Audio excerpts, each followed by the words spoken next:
O que eu vou falar hoje à noite, especialmente para esse departamento de economia, é sobre como ficar rico. For this economics department, how to get rich. Vamos falar sobre uma abordagem de investimento chamada Value Investing, ou investimento em valor. Ela está associada a Benjamin Graham. É uma das formas mais bem-sucedidas de investir, e isso pode ser comprovado por dados e resultados em pelo menos 3 aspectos. E vamos entender o porquê. O que eu quero dizer com isso? Existem formas simples de aplicar essa abordagem de forma estatística. Ou seja, montar carteiras de ações com base em critérios objetivos, sem conhecer os detalhes de cada empresa, seguindo o espírito do que vou apresentar. E essas carteiras conseguem, de forma consistente, ter um desempenho muito melhor que o mercado como um todo. Isso, por si só, já contradiz fortemente a teoria dos mercados eficientes, aquela teoria tradicional do mundo acadêmico que diz que ninguém consegue bater o mercado. O segundo ponto é que quando a gente olha para as instituições que fazem gestão de investimentos, os fundos, por exemplo, as chamadas gestoras de valor, têm, em média, um desempenho significativamente melhor que os outros tipos de fundos. E o terceiro ponto, quando você olha para os investidores individuais que tiveram resultados extraordinários, começando por Warren Buffett, mas não só ele, a maioria deles segue essa escola de investimento. Eles estão muito mais representados nesse grupo de investidores super bem-sucedidos do que qualquer outro tipo de investidor. Dito isso, eles geralmente explicam muito mal o que fazem. A explicação típica deles é algo assim. Você procura uma ação ou uma empresa cujo valor você consiga calcular e tenta comprar por 1/3 do que ela vale. Ou seja, com um desconto de 33% a 50%. A ideia básica é caçar barganhas. Mas essa explicação, para ser honesto, não é muito convincente. Porque até onde eu sei, não existe nenhum investidor, e profissional ou não, que esteja ativamente e com empenho, tentando comprar uma nota de $1 por $2. Ou seja, ninguém está tentando pagar mais do que as coisas valem. Todo mundo acha que está fazendo um bom negócio quando compra ações. Então é óbvio que a gente precisa pensar de forma mais específica sobre o que está envolvido nesse processo. De certo modo, dá para entender isso olhando para as diferentes formas de se investir.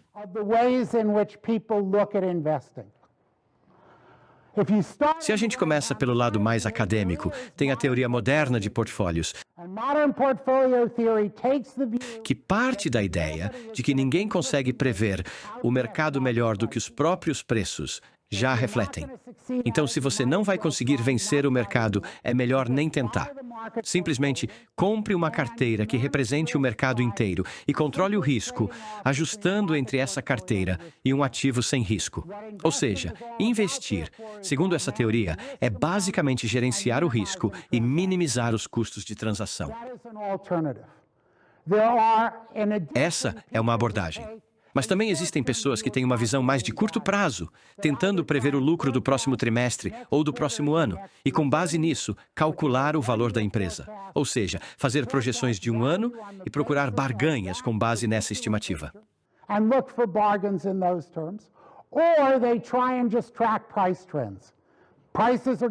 Outros ainda tentam apenas seguir tendências de preços. Se os preços estão subindo, acham que vão continuar subindo e que no futuro o preço será maior do que é hoje. E tentam achar barganhas por esse caminho. Todo mundo está tentando encontrar oportunidades, cada um do seu jeito. O que essa escola do Value Investing propõe é olhar para uma empresa como um todo e tentar descobrir não quanto ela vai valorizar ou quanto de mercado vai pagar por ela, mas quanto ela realmente vale, de forma absoluta. Mas, claro, existem várias formas diferentes de tentar fazer isso. Então, a gente sabe que existem muitas abordagens de investimento, não apenas a de Benjamin Graham.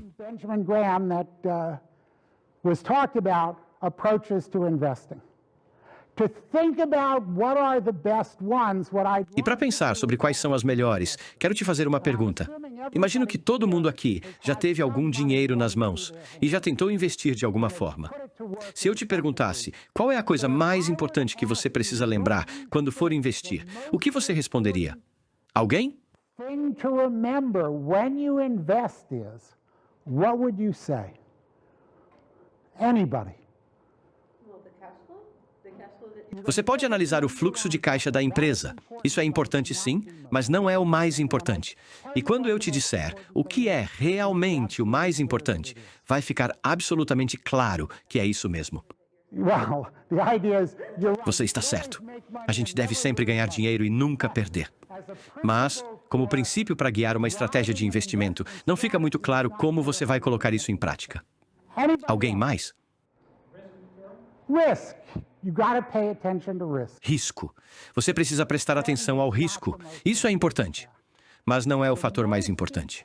O fator mais importante é o seguinte: Markets are not efficient. embora os mercados não sejam eficientes no sentido acadêmico, existe um aspecto em que eles são inevitavelmente eficientes. E isso é inescapável. Não existe um lugar onde todos os gestores conseguem bater o mercado. Isso simplesmente não é possível. É matematicamente certo que o retorno médio de todos os investidores tem que ser igual ao retorno médio de todos os ativos. That the average return, or it's mathematically certain, that the average return to all investors has to be the average return on all assets. Porque no final das contas, todo mundo é dono de tudo. E com os derivativos, isso se anula. Sempre tem um comprador e um vendedor. Um lado apostando para cima e o outro para baixo.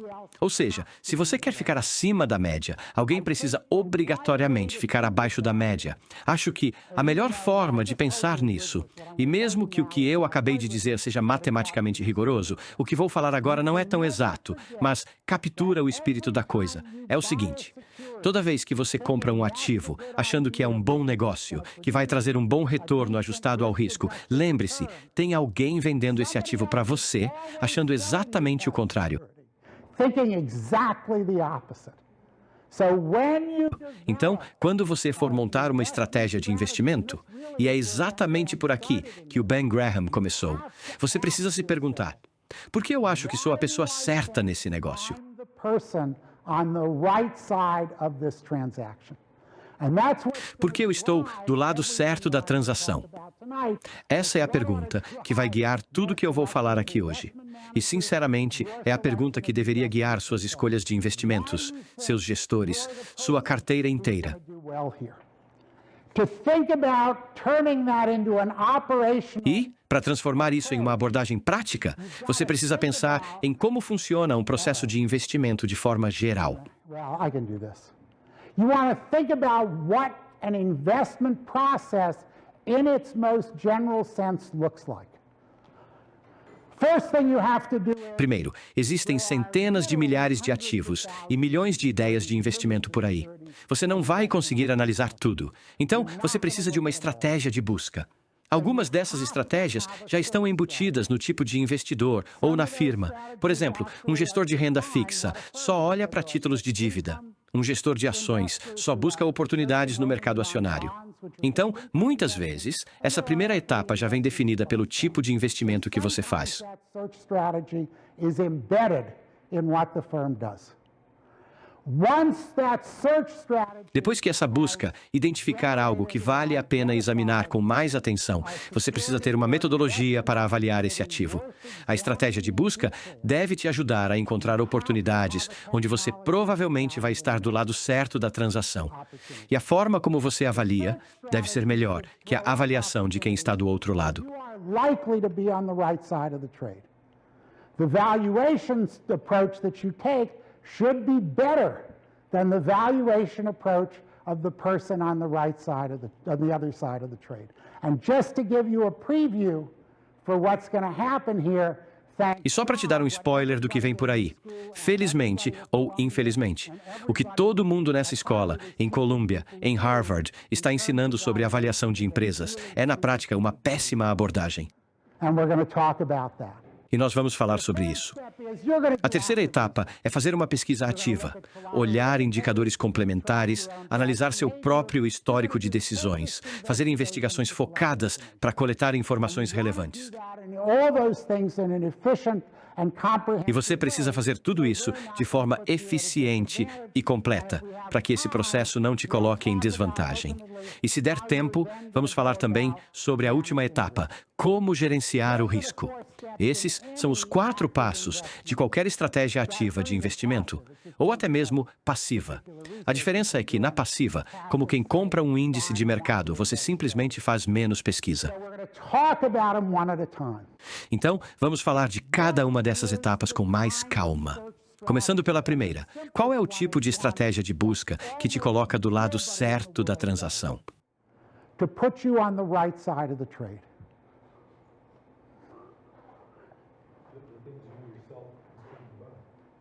That's essentially right, but it's Isso que você falou está basicamente certo, mas tem um foco ainda mais específico. Você precisa ser um especialista. Pensa assim, se eu passo 20 anos lidando exclusivamente com contratos de exploração de petróleo na região costeira do sul do Texas, e isso é tudo o que eu faço, e aí você sai de Nova York, pega um avião e compra um desses contratos de mim, pelo meu preço, me diz quem você acha que está do lado certo dessa transação. that is focusing your intelligence. Especialização. Ou seja, usar a sua inteligência de forma focada tem um poder enorme, e quase ninguém faz isso. No mundo dos investimentos, se você olhar até mesmo para o Warren Buffett, vai perceber que ele é, essencialmente, um especialista em 4 setores. Bancos. Ele já foi dono de banco e investe nesse setor com consistência. Seguros, onde ele é proprietário de empresas e também investe com muito sucesso. Bens de consumo não duráveis, como alimentos e produtos do dia a dia, com a mesma lógica. E mídia, ele já teve jornais e emissoras de TV e sempre soube operar bem nesse setor.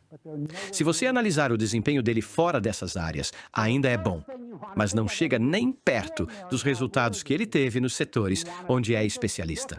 Então, a primeira coisa em que você precisa pensar, e é impressionante como isso é raro, é em buscar gestores de investimento especializados, ou até mesmo você se tornar um. Mas além da especialização, também existem estratégias mais amplas que conseguem identificar de forma consistente oportunidades que superam o mercado. E dá para fazer isso de forma estatística. The basic market, and you can do it statistically. Uh-oh. That's close enough. What happens in times of crisis when everybody is on the wrong side? Okay, we're going to talk about that in just a second. Certo, já vamos falar sobre isso. O exemplo que eu dei é só uma versão simples de um princípio mais geral. Se você não vai ser um especialista, então os tipos de ações que você deveria procurar são aquelas obscuras, ou seja, que quase ninguém está olhando. Empresas pequenas em lugares distantes, esquecidas pelo mercado. Mas o mais importante, ações que parecem ruins. Look really bad. Oportunidades em que, quando você olha, pensa, nossa, não tem chance, eu jamais colocaria dinheiro nisso. Where everybody thinks things are falling apart. E é justamente aí que estão as boas oportunidades. Empresas impopulares, mal vistas, às vezes com algum desequilíbrio de oferta e demanda, mas baratas. É esse o tipo de ação que você deveria procurar. It is obscure, ugly, sometimes other supply and demand imbalances, but cheap stocks that you want to do. Portfolios simply that consist of Portfólios compostos simplesmente pelas 10% ações mais baratas de uma bolsa de valores nos Estados Unidos ou em quase qualquer país, and in almost every country but Italy, and it's menos na Itália, e até é reconfortante que não funcione lá, conseguem, historicamente, superar o mercado em algo entre 3% a 6% ao ano, dependendo da frequência das trocas. E dá para fazer isso só com estatística. and you can do it just by statistically Você calcula a razão entre o valor de mercado da empresa e o valor contábil, o famoso market to book, e seleciona as com os menores valores. Funciona muito bem. And that will do phenomenally, not every year, but over time. Não todo ano, mas no longo prazo funciona assim. Agora, o interessante é ver como são esses portfólios. Cerca de 2/3 dessas empresas vão à falência, mas as que sobrevivem se valorizam tanto que, no final, o portfólio ainda assim supera o mercado com folga. No outro extremo, se você compra ações caras daquelas empresas bonitas, cheias de promessas de crescimento, elas tendem a ter desempenho abaixo da média, algo em torno de 2% a 4% abaixo do mercado. Se você montar uma carteira long short, comprando as baratas e vendendo as caras, essa carteira gera em torno de 1% ao mês, com exposição líquida ao mercado próxima de zero. Ou seja, resultados consistentes aplicando esses princípios. E aí vem a pergunta, por que isso funciona há tanto tempo? The question is, why is it that we think that this has worked and has worked for as many years as it has? And the answer increasingly has come to be A resposta mais aceita hoje é que essa estratégia se beneficia de comportamentos humanos sistemáticos e irracionais, coisas que a maioria dos investidores simplesmente não consegue evitar repetir. themselves but reproduce. Existem muitos estudos na área de finanças comportamentais que explicam isso, mas dá para destacar 3 pontos principais. Primeiro, as pessoas adoram loterias. The first is that in every society we know of, lotteries have been successful enterprises. Em toda a sociedade que conhecemos, loterias fazem sucesso, mesmo sendo um péssimo investimento do ponto de vista matemático. Você perde de 30% a 70% do dinheiro apostado, mas as pessoas continuam comprando porque pagam pelo sonho, pela chance de ficar rico rapidamente. No mercado, isso se traduz em pessoas pagando caro demais por ações queridinhas, aquelas que parecem ter um futuro brilhante. E o resultado é que essas ações acabam supervalorizadas. Só de evitá-las, você já melhora a sua rentabilidade. Overpay for the glamour stocks where they think that's a possibility. So on the one hand, you have that, which leads to overvaluation of the glamour stocks. If you simply avoided them, you'd actually improve your return above the market average. Second thing is that O segundo ponto é a aversão à perda. loss aversion, people don't like As pessoas têm um bloqueio natural em olhar para empresas feias com alta chance de prejuízo. Elas nem querem considerar esse tipo de ação. E se não olham com atenção, nunca vão comprar. carefully, they're not going to buy it. That means that Com isso, essas ações acabam sendo muito vendidas e ficam baratas, porque quem está vendendo está só querendo se livrar daquilo a qualquer preço. E isso cria uma oportunidade para quem tem estômago para encarar. price. And that, of course, complements, with an E, the lottery ticket effect. Now, what actually O terceiro ponto é o excesso de confiança. behavior is human beings are constituted Os seres humanos têm uma tendência quase incontrolável de achar que sabem mais do que realmente sabem. with a vastly higher degree of certainty than is warranted. In the debate on weapons of mass destruction in Iraq, Um exemplo clássico disso foi na época da discussão sobre armas de destruição em massa no Iraque. Ninguém dizia que havia 60% de chance de existirem ou 40%. Todo mundo falava como se fosse certeza absoluta para um lado ou para o outro. No mercado, o investidor faz a mesma coisa. Ele se convence de que a ação boa é boa com certeza.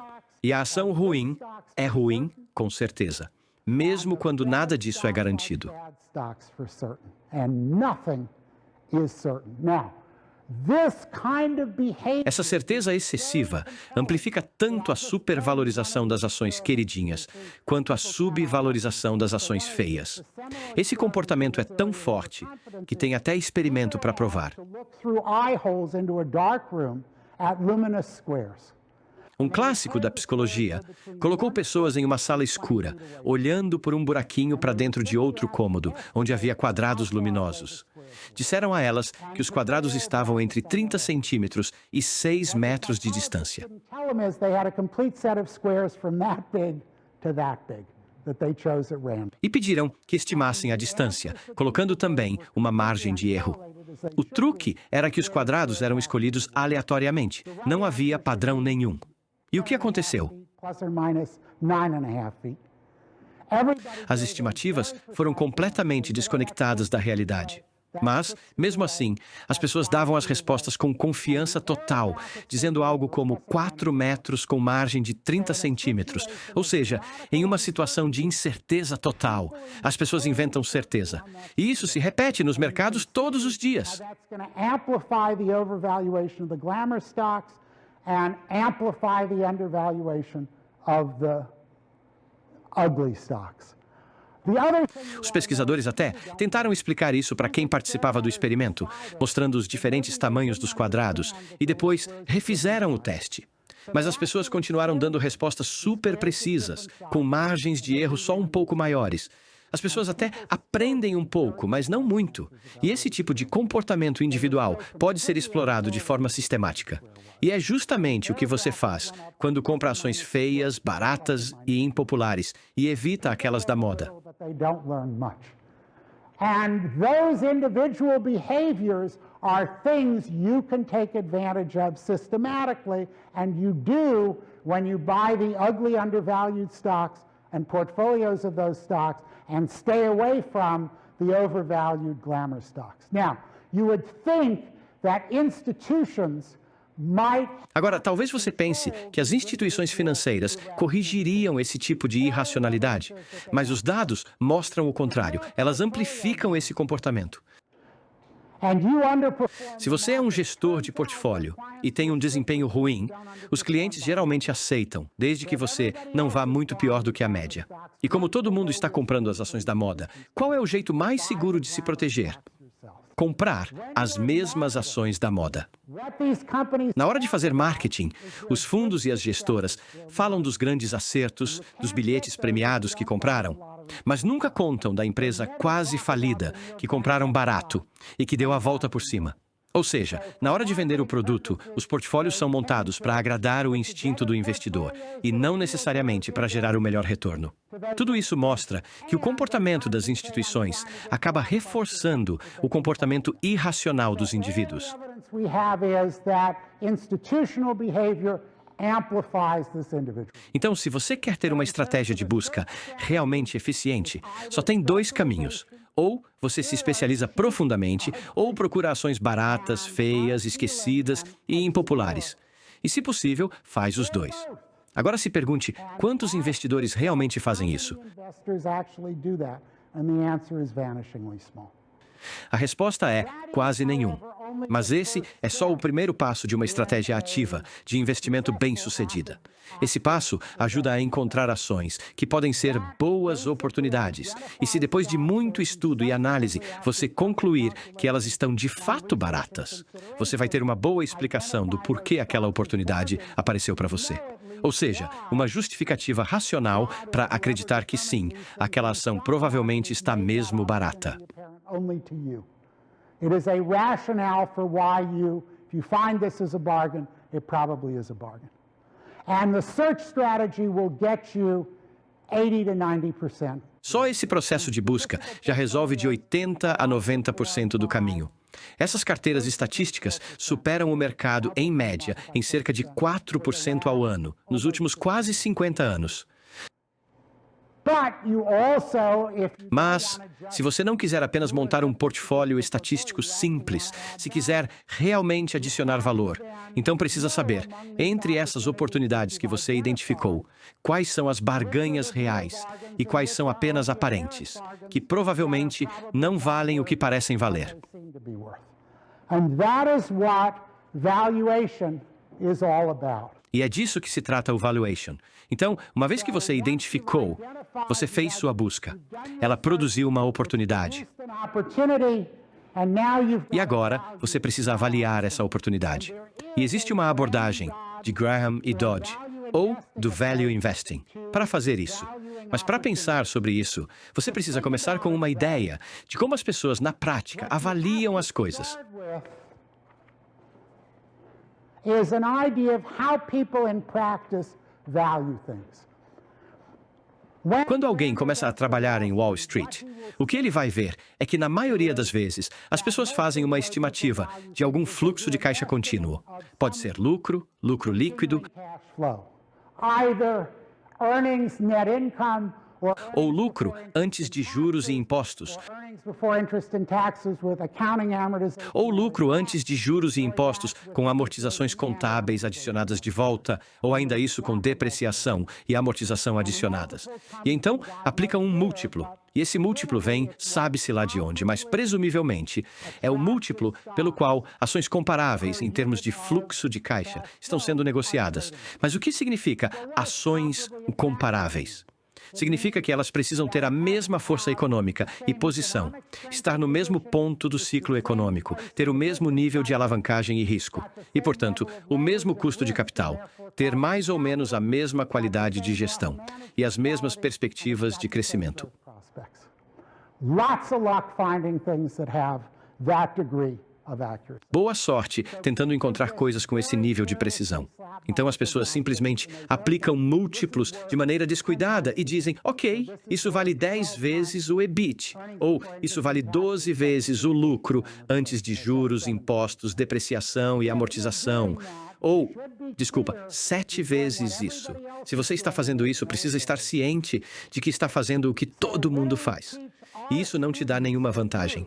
Então, o que a gente ensina para os nossos alunos? E isso é algo que eu espero que, pelo menos, todo o MBA aqui esteja familiarizado. What we teach them to do is a discounted cash flow. O que ensinamos a eles é o fluxo de caixa descontado. Eles estimam a receita ano a ano, estimam as margens ano a ano, fazendo suposições sobre comportamento do consumidor, dos concorrentes, tecnologia, custos e desempenho da gestão. Subtraem desses lucros o reinvestimento necessário, que também depende de estimativas sobre tecnologia e sobre quanto precisam investir para manter sua posição. Eles subtraem os impostos e obtêm um fluxo de caixa líquido após impostos. Estimam um custo de capital e descontam o fluxo de caixa de cada ano por um fator de desconto, que é um dividido por 1 mais esse custo de capital, elevado ao número de anos no futuro. Todo mundo aqui está, de modo geral, familiarizado com esse processo? Ok? Alguém aqui já fez isso? Tem alguém aqui que passou a vida fazendo fluxos de caixa descontados? Doing discounted cash flows. Quero dizer, todo estudante de MBA no mundo já fez isso? E o que você sempre descobre quando faz? Always find when you do it. Todo o valor está no valor terminal. E o valor terminal é calculado pegando o fluxo de caixa do 7º ano e multiplicando por 1 sobre a diferença entre o custo de capital e a taxa de crescimento. Um custo de capital comum é 10%. E uma taxa de crescimento comum é 5%. 1 dividido por 5% dá 20. 20 times that terminal cash flow. But suppose 7 years from now, Mas imagina que daqui a 7 anos a taxa de crescimento não seja 5%, e sim 6%. E o custo de capital, em vez de 10%, seja 9%. A conta muda completamente. Em vez de valer 20 vezes o fluxo de caixa, agora vale 33 vezes. this estimate is a joke. Essa estimativa não é confiável. Chega a ser uma piada. Agora, tem coisas boas a dizer sobre essa abordagem.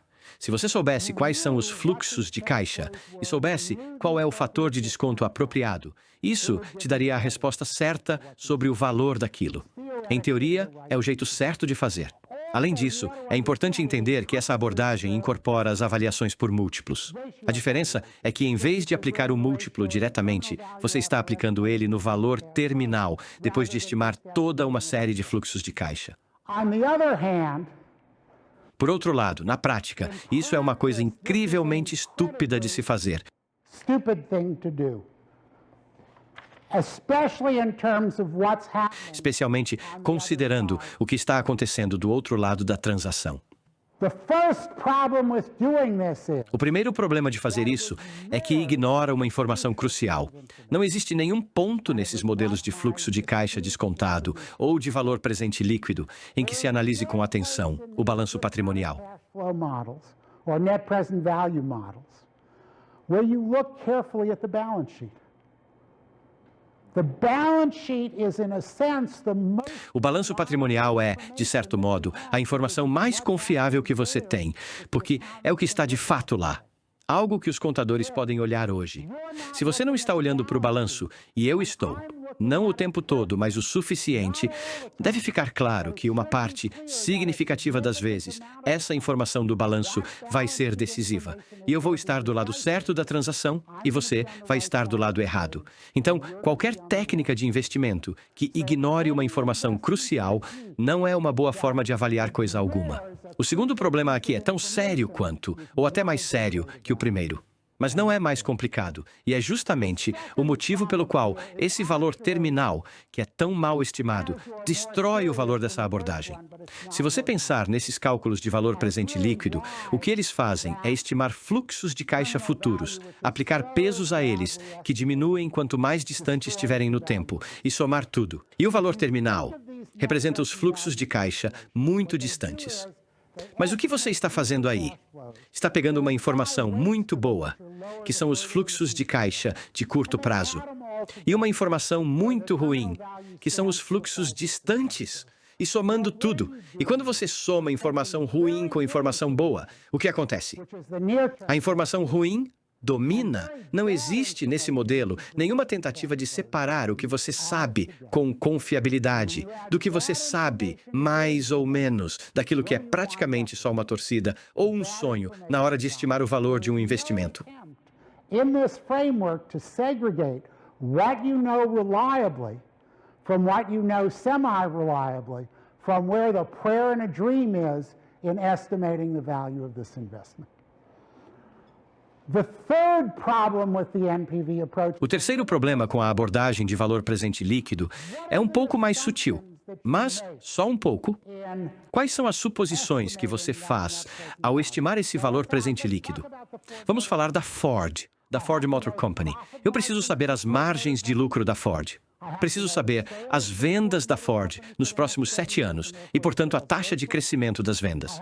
Preciso saber o nível de investimento e a intensidade de capital. E todos esses são parâmetros que eu preciso conhecer.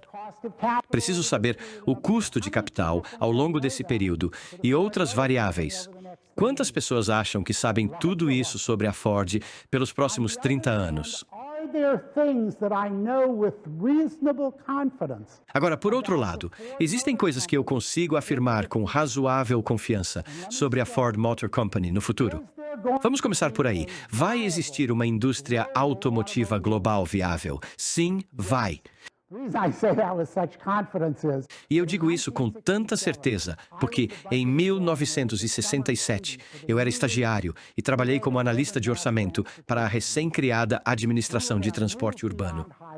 Eles contrataram uma consultoria, pagando na época uma quantia enorme, para fazer uma projeção do futuro do transporte nos países desenvolvidos. E depois de gastar 3 milhões de dólares, a resposta foi: o transporte do futuro vai consistir em vias de uso múltiplo, ocupadas por veículos individualizados, carros, caminhões e ônibus nas estradas. E eles estavam certos. 30 anos depois, é exatamente isso que a gente tem. Cars, trucks and buses on roads. And they were right. Here we are 30 years later, and that's what it looks like. That's not going away. E isso não vai desaparecer. A segunda pergunta: vai existir uma indústria automotiva viável na América do Norte daqui a 30 anos? Essa é um pouco mais difícil, mas a resposta ainda é sim. E o motivo é o seguinte: qual é a desvantagem de fabricar carros na América do Norte? O custo da mão de obra. E qual é a vantagem? Economia no custo de transporte e estar perto do cliente. E o que está acontecendo com os custos de mão de obra? À medida que a produtividade da indústria cresce rapidamente, eles estão caindo. Ou seja, as desvantagens estão diminuindo, enquanto as vantagens não diminuem no mesmo ritmo. Então, sim, vai haver uma indústria automotiva viável na América do Norte. Terceira pergunta: é provável que a Ford, daqui a 20 ou 30 anos, tenha tecnologia, acesso a clientes ou escala operacional que a diferencie, de alguma forma, das outras grandes montadoras globais? Em outras palavras, ela vai ter vantagens competitivas sustentáveis? Como nenhuma montadora teve isso de forma consistente no passado, é muito improvável que isso vá acontecer no futuro. É um mercado altamente competitivo e dificilmente alguma empresa vai dominar. Esses 3 julgamentos estratégicos sobre o setor são o tipo de suposição que eu gostaria de usar na minha máquina de fazer valuation, e não aquelas suposições paramétricas sobre as quais eu não tenho a menor ideia. Só que um fluxo de caixa descontado não é um bom modelo para trabalhar com esse tipo de suposição estratégica. O que a gente gostaria, então, como metodologia de valuation,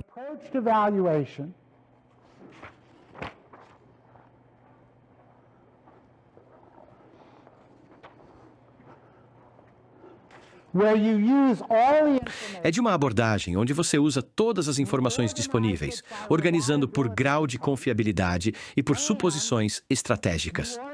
Assim, eu posso dizer, essa parte do valor, eu tenho confiança. Essa outra parte, eu tenho menos confiança. E aqui está como esses valores dependem de suposições estratégicas, não apenas de parâmetros financeiros.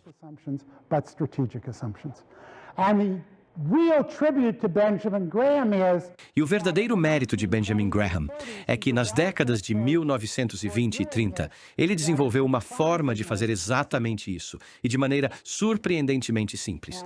E é assim que funciona. Você começa pelos ativos. Por quê? Porque é a informação mais confiável que você tem sobre uma empresa.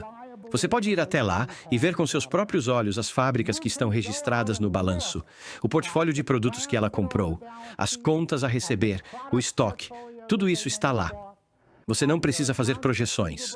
Então, comece por aí quando for avaliar uma empresa, porque essa é a melhor informação e é onde você deve começar.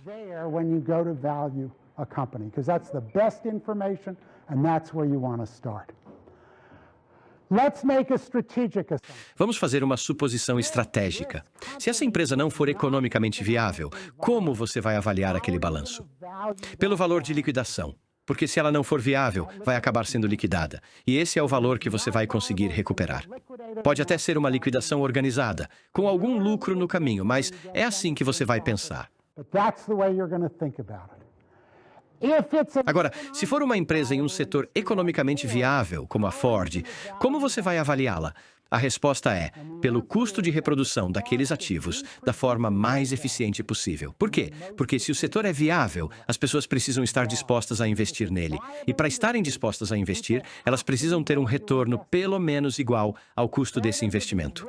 Ou seja, você quer saber quanto custa reproduzir os ativos que precisam existir para esse setor continuar sendo viável? So you want to know what is the cost of reproducing the assets that have to be there.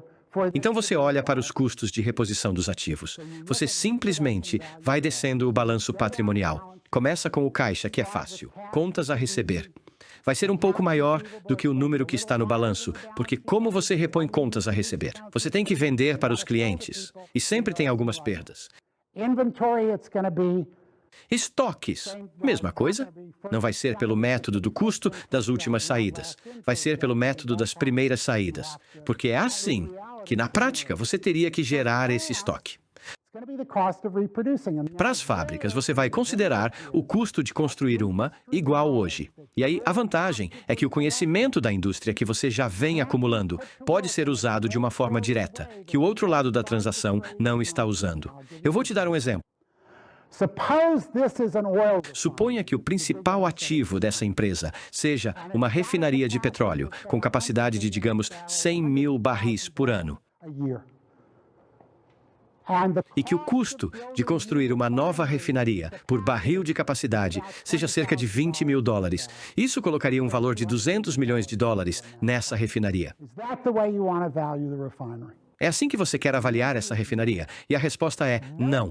Ninguém constrói uma nova refinaria nos Estados Unidos há 50 anos. Mas, nesse tempo, a capacidade das refinarias aumentou 50%.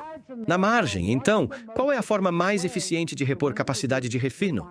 É com capacidade já existente. E esse número gira em torno de $8 mil por barril. Se você sabe disso, você tem uma noção melhor de como a capacidade adicional de refino é criada, de um jeito que o outro lado da transação não tem. Você pode fazer isso também com intangíveis. força de trabalho treinada, portfólio de produtos ou uma carteira de clientes. Quanto você teria que pagar para um vendedor independente gerar essa carteira de clientes? Qual é a vantagem de começar por aí? Primeiro, é uma informação confiável. E segundo, é uma informação que quase ninguém do outro lado da transação está coletando. E é aí que você vai começar. Qual é a segunda informação mais confiável que você provavelmente tem sobre a empresa? Potencial de lucros. Qual é o potencial médio de lucro da empresa ao longo do ciclo econômico, tirando qualquer manipulação contábil, do jeito que ela está hoje? A palavra que Graham usava para isso era earning power, ou poder de lucro do negócio. É o nível de lucro sustentável da empresa, considerando como ela está agora. E isso é algo que você consegue entender, porque você não está olhando para o futuro. Agora sim, você precisa projetar isso para o futuro para chegar a um valor. Para transformar esse fluxo em valor, você tem que multiplicar por 1 sobre a taxa de retorno que você exige. Digamos, 1 dividido por 10%. Mas, pelo menos, você não está subtraindo a taxa de crescimento. É por isso que isso aqui é menos confiável do que o valor dos ativos. Onde surgem todos os problemas do valuation? Eles surgem do crescimento. Então a gente vai simplesmente ignorar o crescimento por enquanto. Vamos olhar para o poder de lucro e para o valor dos ativos. E depois, vamos ver se isso conta uma história que faça sentido. Tanto para analisar esse investimento, quanto para entender qual pode ser o valor do crescimento. E esse quadro vai se encaixar em uma de 3 situações.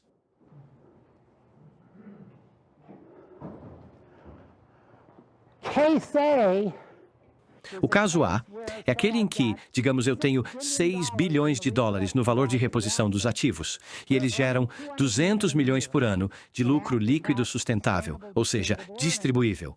Com um custo de capital de 10%, isso dá um valor de 2 bilhões em poder de lucro. O que está acontecendo nessa empresa? E onde você vai focar seus esforços de pesquisa ativa? Bom, assumindo que eu não confundi um negócio inviável com um viável, o problema tem que ser má gestão. Porque essa é uma administração que está pegando 6 bilhões em ativos e gerando só 2 bilhões em valor de lucro. Qual é a pergunta crucial, então, sobre o preço pelo qual você consideraria comprar essa empresa? Você consegue se livrar da gestão? É olhar a estrutura de voto, os direitos de acionista. E se você não puder, é melhor ficar longe dessa aí, porque alguém arrisca dizer qual é o valor do crescimento nesse primeiro caso. You're going to stay away from this one, because does anybody want to hazard a guess as to what the value of the growth is in that first case? É negativo. Na verdade, o crescimento destrói valor. E o segundo caso é quando os dois valores são mais ou menos iguais. Tenho 6 bilhões em ativos e 600 milhões de lucro por ano, o que também dá 6 bilhões de valor. Isso é exatamente o que eu esperaria num mercado competitivo.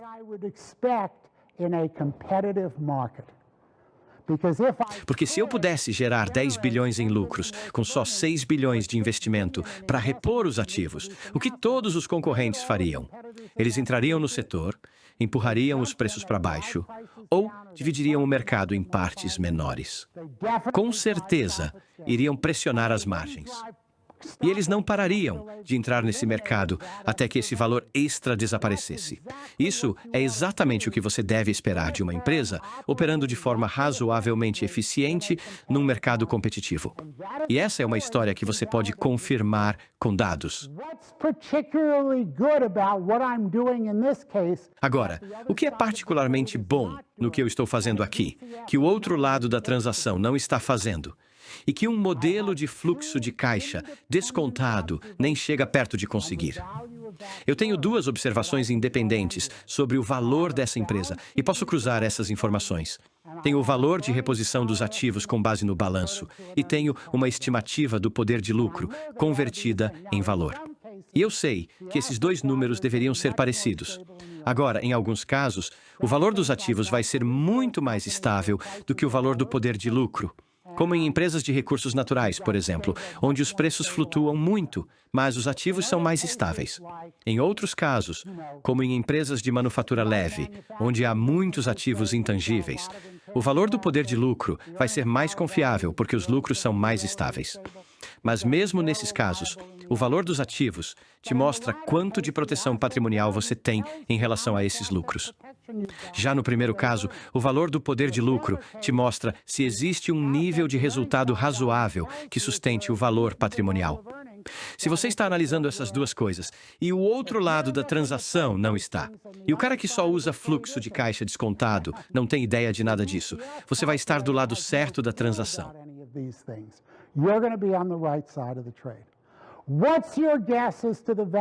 Qual seria seu palpite sobre o valor do crescimento nesse segundo caso? É zero? Não importa qual seja a taxa de crescimento, eu não preciso me preocupar com crescimento nesse caso. Acabou. Só no terceiro caso, que é o caso da Coca-Cola, é que o crescimento realmente tem valor. Digamos que o valor do poder de lucro seja 40 bilhões e o valor de reposição dos ativos seja 8 bilhões. Aí sim, o crescimento vale alguma coisa. Mas o que precisa ser verdade nesse caso?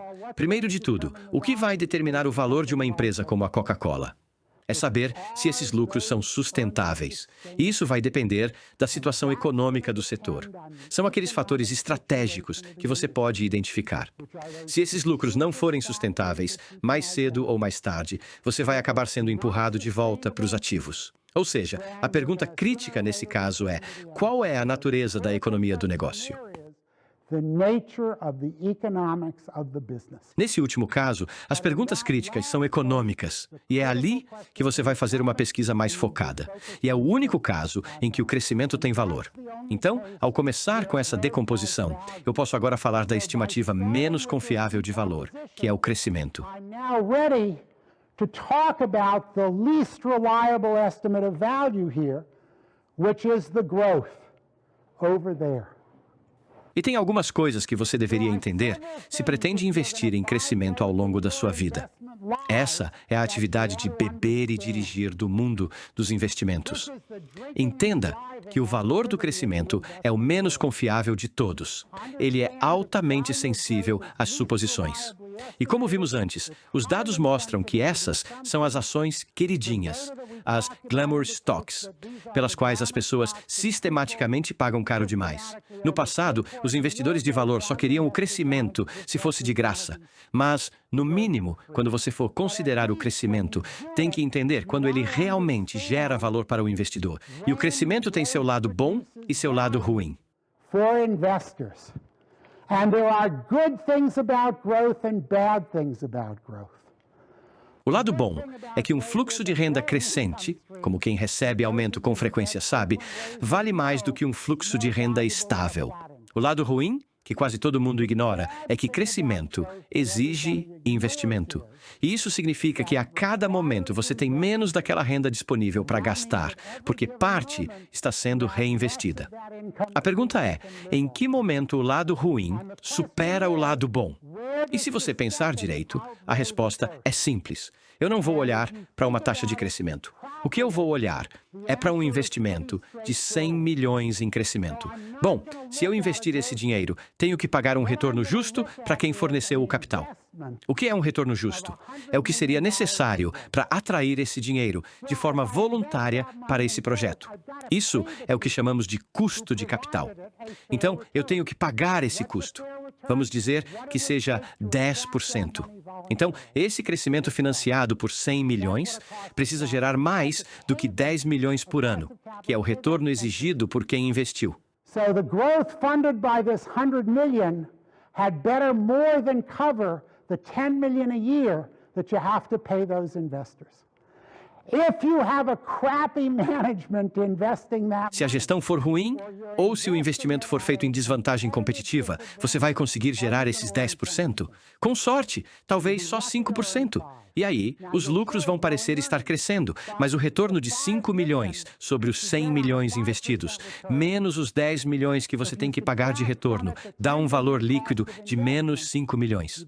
minus 5 million net value to that growth investment. Se você capitalizar isso, dá menos 50 milhões. Ou seja, crescimento financiado, com retornos abaixo do custo de capital, destrói valor. Agora, suponha que eu esteja em um mercado competitivo. Eu conseguiria, de forma sustentável, ganhar 15% sobre esses 100 milhões.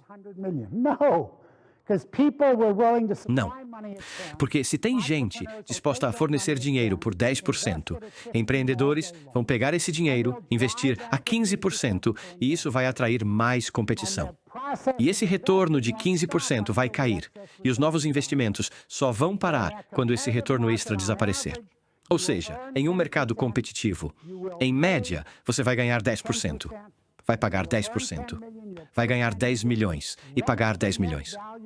Qual é o valor líquido do crescimento? Zero. Então, nesse caso, eu nem me importo com a taxa de crescimento. É só naquele último caso, em que eu consigo um retorno maior do que os 10% que preciso pagar para atrair o capital. E consigo isso de forma sustentável, porque existem barreiras econômicas estruturais, a entrada de concorrentes, que o crescimento passa a ter valor. E a que casos esses 3 exemplos correspondem? São exatamente os 3 casos com que a gente começou.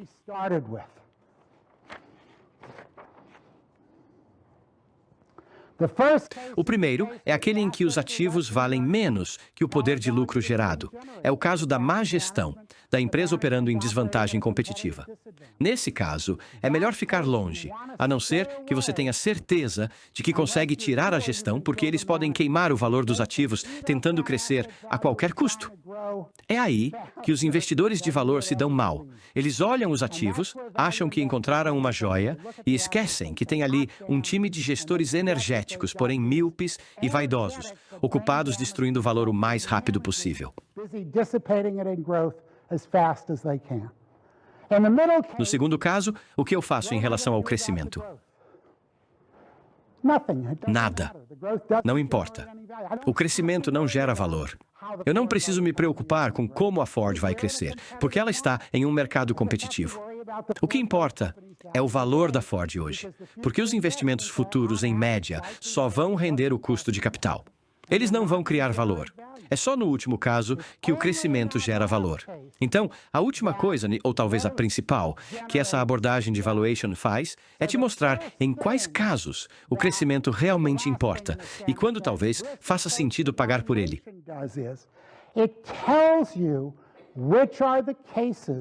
Tem alguém aqui que acha que um fluxo de caixa descontado te diz algo assim? Ou que permite fazer esse tipo de pesquisa focada? Anybody here who thinks that a DCF will tell you anything like that or will enable you to do focused research? And the answer is clearly no. A resposta claramente é não. Você vai ter uma noção muito melhor aqui do que está pagando e do que o valor realmente depende, do que qualquer um que esteja só rodando um DCF. Obviamente, a próxima pergunta importante é: o que define um bom negócio? What is it that constitutes a good business? What are barriers to entry? Como são as barreiras de entrada? E aqui existe uma quantidade enorme de desinformação por aí. Uma história que a gente ouve o tempo todo é que bons negócios são aqueles com marcas fortes. E aí, a pergunta é: o que você entende por uma marca poderosa? What do you think of as what's the characteristic of a powerful brand? É prestígio. É algo pelo qual as pessoas estão dispostas a pagar mais só para estarem associadas àquela marca. Nesse sentido, quais são as marcas mais poderosas do mundo? Nessa hora, todos os meus alunos de MBA dizem Coca-Cola. E eu fico me perguntando, quantos deles vão aparecer na casa dos sogros pela primeira vez, achando que vão impressionar alguém com uma latinha de Coca? Alguns até dizem Walmart. E eu não conheço muita gente que tenha orgulho de dizer que é cliente fiel do Walmart. Não, nesse sentido de marca. É claro que são as marcas de carros de luxo. As pessoas falam o Rolls-Royce disso, o Cadillac daquilo, o Mercedes-Benz daquilo outro. Se você vira ditador de um país, uma das primeiras coisas que faz é comprar um carrão e desfilar com ele. Você não aparece na sacada com uma lata de Coca ou mesmo com um iPod da Apple no ouvido. E o mais curioso sobre essas marcas, elas não são particularmente lucrativas. A General Motors faliu. A Rolls-Royce também já quebrou em certo momento. Na verdade, se você olhar para as marcas que são de fato lucrativas, como Coca-Cola, pasta de dente Colgate, sabão Tide, essas marcas não são fortes no sentido tradicional de marca poderosa. Aliás, quantos aqui acham que Coca-Cola é uma marca global? How many of you think Coca-Cola, by the way, is a global brand? Quase todo mundo. A má notícia é, a Coca-Cola gera 108% do seu lucro operacional em apenas 10 países. Em todos os outros lugares do mundo, ela perde dinheiro. Então, tem alguma coisa acontecendo aí, além de marca. Going on here beyond just branding.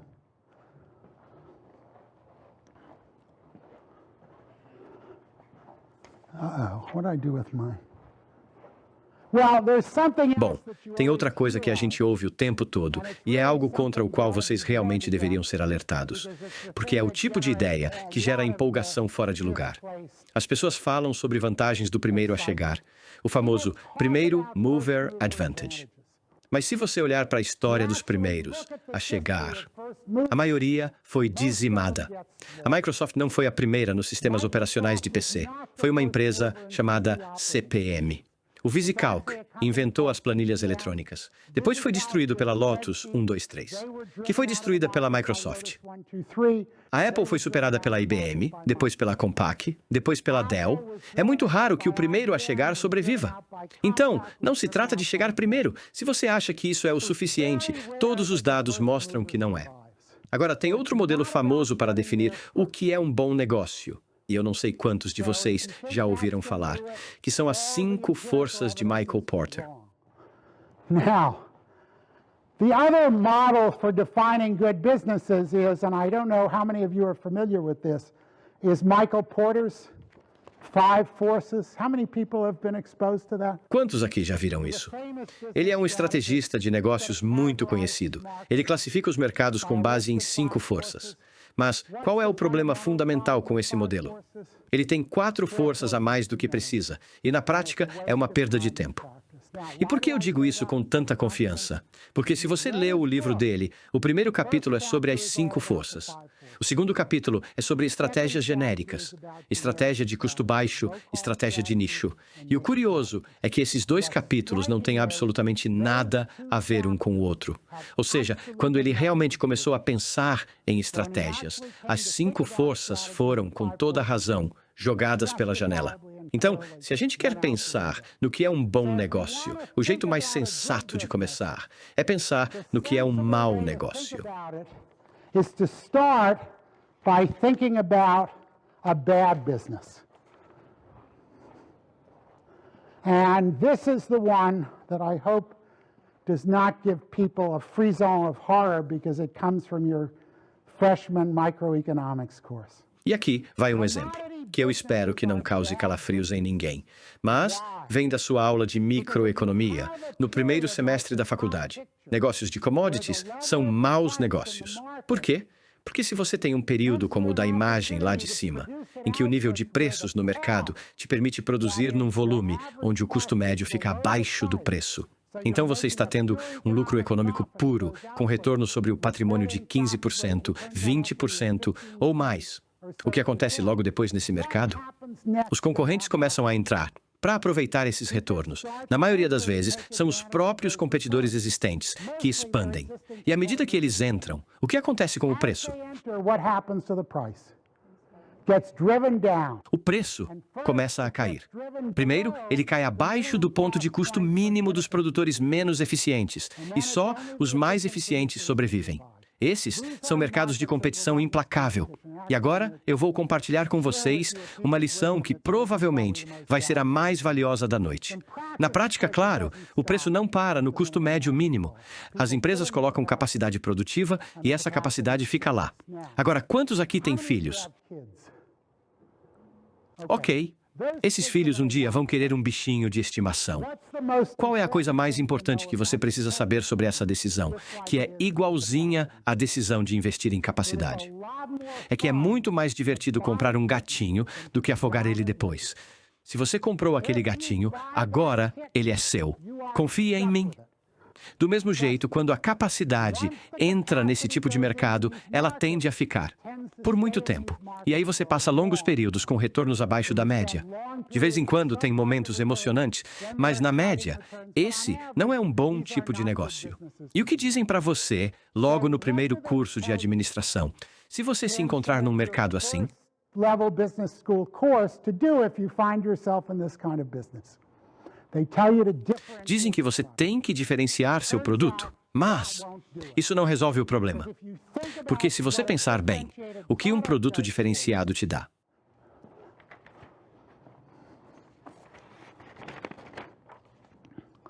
It looks a lot Parece muito melhor do que simplesmente receber um preço fixo. Você tem uma curva de demanda.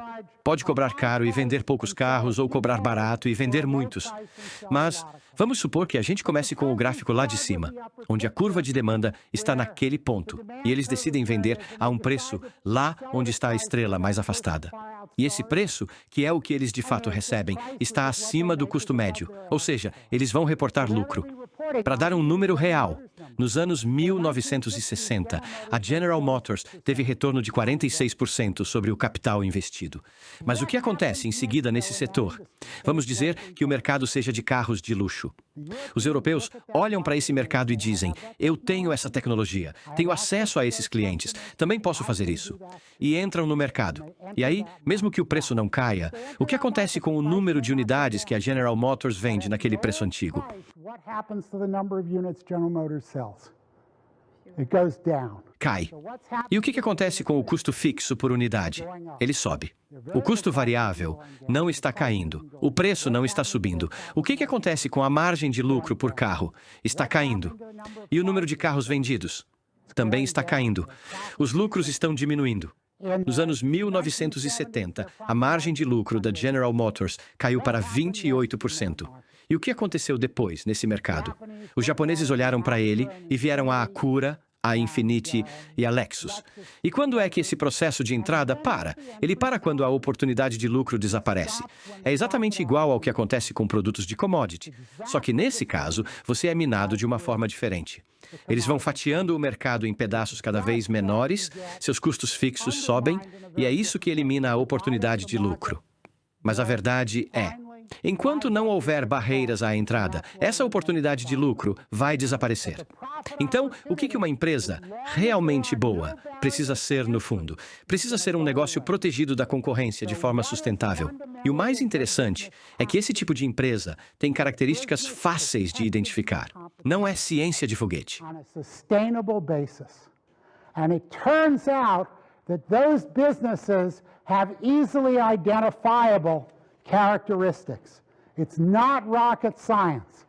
It's not slogans like first mover. E com certeza não tem nada a ver com slogans como vantagem do primeiro a chegar. Primeiro, você pode ter uma vantagem de custo. Pode ser por ter tecnologia proprietária ou por ter acesso a recursos baratos. Os fabricantes chineses têm vantagem competitiva porque têm acesso a recursos baratos? No. Why? Não. Por quê? Você se preocupa com seus concorrentes mais fracos ou com os mais fortes? Who are the Quem são os concorrentes mais fortes dos fabricantes chineses? Outros fabricantes chineses. E também gente no Vietnã e em outros lugares. Todo mundo tem acesso potencial a recursos baratos. Às vezes, as pessoas dizem: "Ah, mas eu tenho bolsos fundos." Acredite, a bolha da internet provou que todo mundo tinha bolsos fundos. had deep pockets? The people who start out thinking they've got deep pockets wind up with deep empty pockets. Quem começa achando que tem bolsos fundos, termina com bolsos fundos e vazios, se estiver competindo em desvantagem. Então, não é o acesso a recursos que faz a diferença, a menos que sejam recursos muito específicos. Tipo, se você tivesse assinado o contrato com a Madonna quando ela era jovem e ingênua e conseguisse mantê-la por 10 anos. Ou seja, do lado dos custos, tudo se resume à tecnologia proprietária. A Ford tem alguma tecnologia que as outras grandes montadoras não conseguem igualar? Algo que seja protegido por curva de aprendizado, por produto patenteado ou por processo exclusivo? A resposta geralmente é não. Do lado da demanda, também não se trata de alta demanda. O mais importante é manter os concorrentes de fora. Não é sobre marca, é sobre lealdade à marca. É sobre impedir que seus clientes migrem para os novos entrantes. E o que a Coca-Cola tem nesse sentido, que a Rolls-Royce não tem? It makes it a powerful brand in that sense that Rolls-Royce does not have. Repeat purchase. Recorrência de consumo. Os clientes da Coca-Cola são fanáticos, fumantes de Marlboro também. É muito difícil fazer essas pessoas trocarem. Quando você decide comprar um carro de luxo, você automaticamente compra um Mercedes-Benz? Não. Você vai até a concessionária, recebe um monte de atenção e acaba trocando de carro mesmo. You don't buy out of habit, you're not captive to anybody else. Ou seja, não tem custo de troca. Você não compra por hábito, você não está preso a ninguém. But what is ultimately crucial, because customers Mas o que é crucial de verdade, porque clientes morrem e tecnologias envelhecem, é ter vantagens nos mercados de novas tecnologias e novos clientes. Ou seja, você precisa dominar esses mercados. Precisa ter economia de escala. Aqueles 10 países onde a Coca-Cola gera todo o lucro dela, por que ela lucra tanto lá? Coke makes all its profit. Why does it make the profit? Because it dominates distribution and Porque domina a distribuição. E distribuição tem altíssimo custo fixo. Isso permite que ela ofereça preços mais baixos, invista mais em propaganda e conquiste novos clientes em melhores condições que os concorrentes. Por quê? A Intel domina o mercado de processadores para PCs, geração após geração, por 15, 30 anos. 15 to 30 generations now. Because the big PC manufacturers will stay with Porque os grandes fabricantes de PCs continuam com a Intel se ela tiver um produto comparável. Se a AMD ou a IBM fizerem um bom processador, podem até conseguir 20% do mercado, mas a Intel leva os outros 80% ou mais. Isso significa que a Intel pode investir 5 vezes mais do que a AMD ou a IBM nesse mercado. E com economia de escala em pesquisa e desenvolvimento, quem você acha que vai ganhar a corrida pelo próximo chip? Quase sempre vai ser a Intel. Então, no fim das contas, para garantir sustentabilidade, você precisa de economias de escala. Ou, no linguajar dos economistas, only sustainable monopolies are natural monopolies. os únicos monopólios sustentáveis são monopólios naturais. Look at these markets, since economies of scale are O que isso significa é que, como as economias de escala são determinadas mercado por mercado, você também precisa analisar essas empresas mercado por mercado. E isso, por sua vez, significa que mercados globais muito grandes são praticamente impossíveis de dominar. Por quê? Porque nesses mercados gigantes, uma empresa pode ser viável com apenas 2% ou 3% de participação. markets. A guy can be viable with 2 to 3% market share. There's no way you're going to keep him out. E com esse nível de presença, não tem como impedir a entrada de concorrentes. Agora, em mercados locais pequenos, com custos de infraestrutura ou efeitos de rede que geram economias de escala, An entrant may have to get 20 to o novo entrante talvez precise de 20% a 30% de participação para ser viável. some degree of customer captivity. So E isso você consegue impedir se tiver algum grau de fidelidade do cliente. Ou seja, bons mercados e bons negócios são aqueles que dominam mercados locais. E isso se confirma olhando a história de várias empresas. in the history of geography, where Walmart understood that, O Walmart entendeu isso. Já a Kmart e a Circuit City acharam que iam conquistar o mundo e não conseguiram.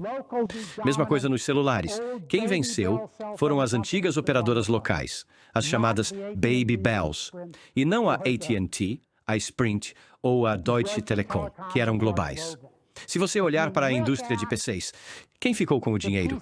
Não foram a Apple nem a IBM, que queriam fazer tudo. Nem os japoneses, que tentaram dominar o mercado de chips.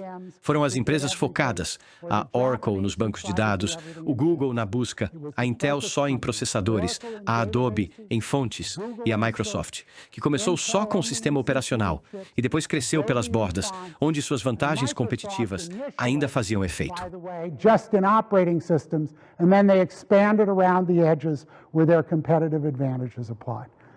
So good businesses have Então, bons negócios têm duas características: dominam mercados locais e sabem que, para crescer com lucro, precisam crescer dentro desses mercados ou nas bordas deles, onde suas vantagens ainda se aplicam. or at the edges of those markets where their local competitive advantages carry over. What does that mean about Eddie Lampert? E o que isso diz sobre o Eddie Lampert e a Sears? Who bought Sears? He bought Kmart first and Mercer. Ele é um investidor famoso que comprou a Sears. Primeiro, ele comprou a Kmart e depois fundiu com a Sears. Mas, no momento em que você descobria que ele tinha tirado a Kmart da falência em 43 estados, o jogo já estava perdido. Ele não ia dominar nenhum desses estados. A velha Sears começou no meio oeste, com sede em Detroit. Dominava aquela região. E aí, fizeram besteira.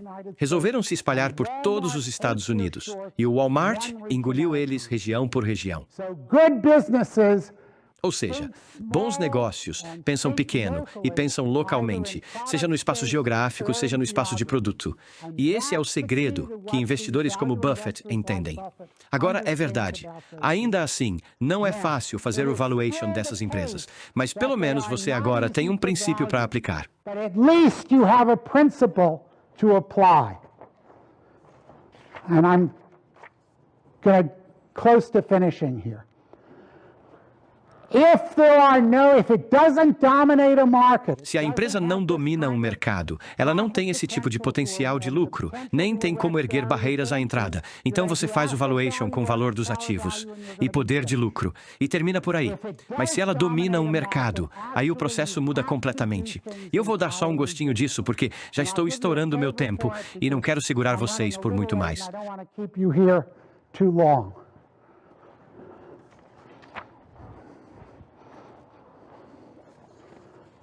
What you've got to do Você precisa entender qual é o verdadeiro desafio do valuation nesse caso. Quando estamos falando de empresas de crescimento, os parâmetros que determinam o valor estão numa parte muito inclinada da curva.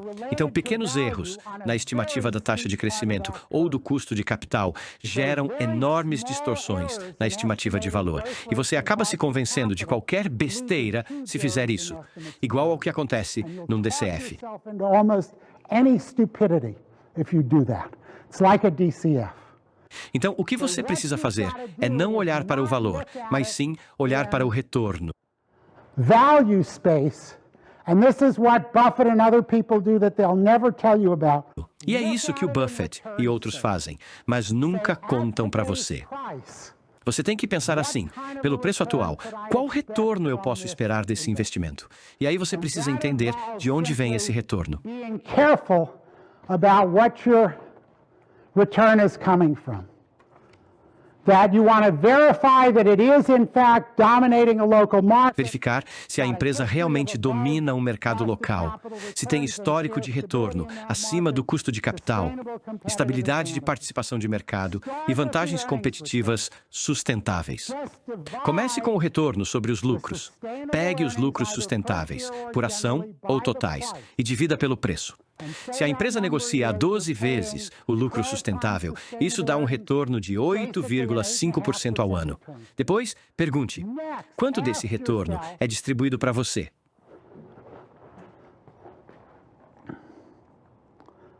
How much of that return are they distributing to you?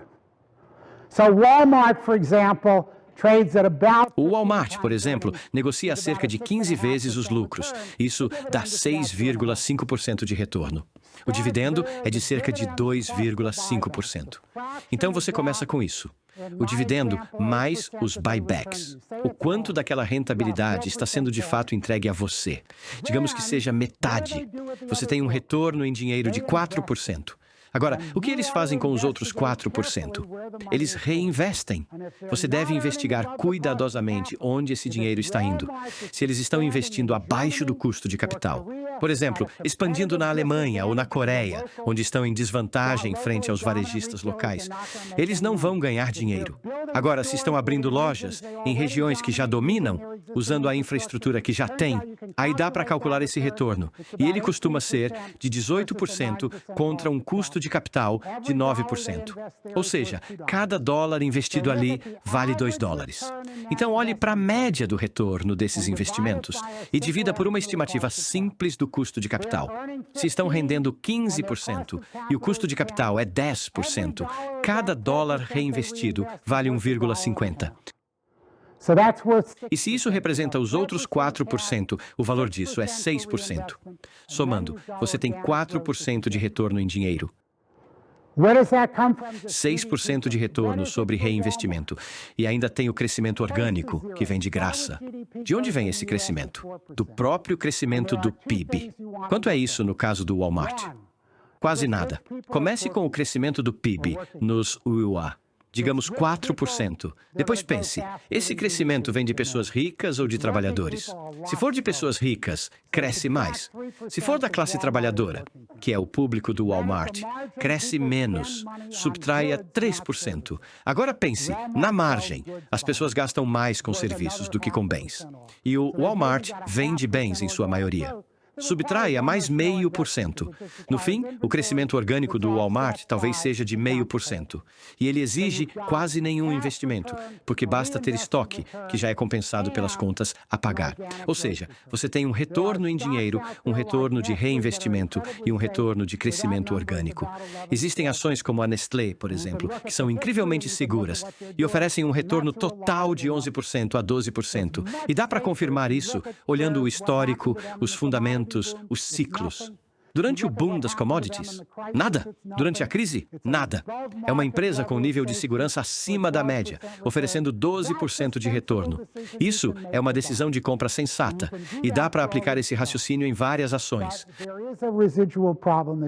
Mas ainda resta um problema. Mesmo com a abordagem Graham e Dodge, você ainda precisa decidir o preço de venda.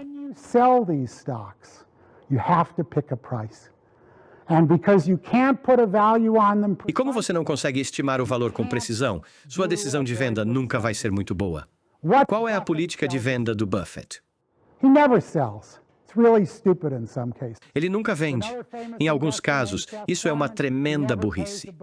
Tem outro investidor famoso, Seth Klarman. Ele nunca paga mais que 20 vezes o lucro. Em alguns casos, isso também é uma tremenda burrice. Mas você precisa ter uma regra. Você não vai conseguir fazer isso com precisão. Mas o que você precisa ter é uma lógica clara. Qual é o valor dos ativos? Qual é o poder de lucro? É um negócio com vantagens competitivas? Se sim, aí sim você vai se preocupar com o valor do crescimento. E vai olhar isso pelo retorno, não pelo DCF. E eu garanto, isso vai te mostrar muito mais do que qualquer fluxo de caixa descontado. Enquanto as escolas de negócios continuarem ensinando o DCF como modelo padrão, esse método vai colocar você do lado certo da transação. Além disso, vai permitir que você faça pesquisas mais focadas, porque ele te mostra quais são os parâmetros que realmente importam. E fazer pesquisa com foco é parte fundamental do processo de investimento.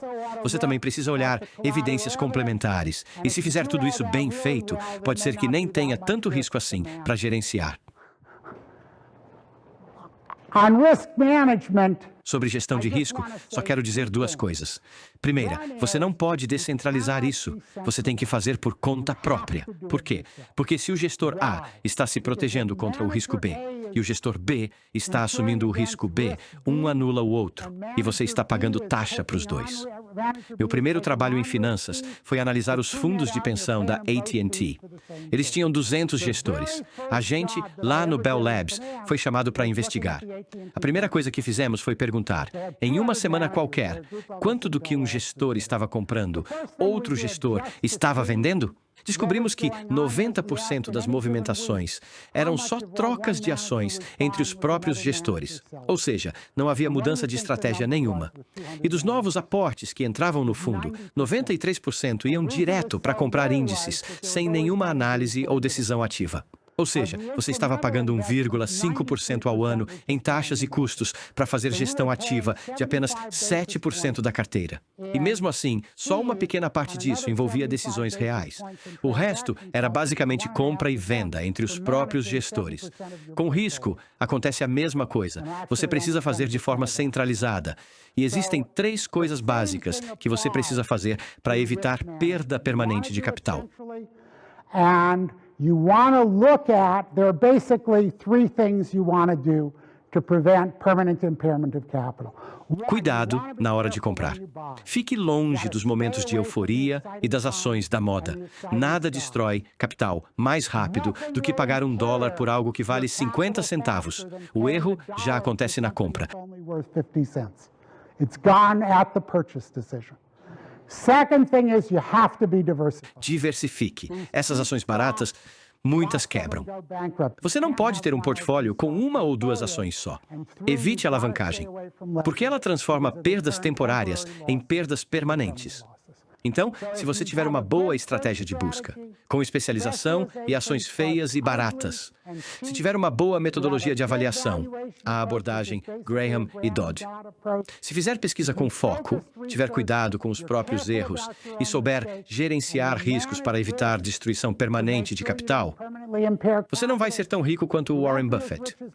Mas eu garanto, vai se sair muito melhor do que a pessoa do outro lado da transação. Acho que já passei bastante do meu tempo, mas se alguém quiser ficar e fazer perguntas, eu fico por aqui. Obrigado pela atenção. Thank you for your attention.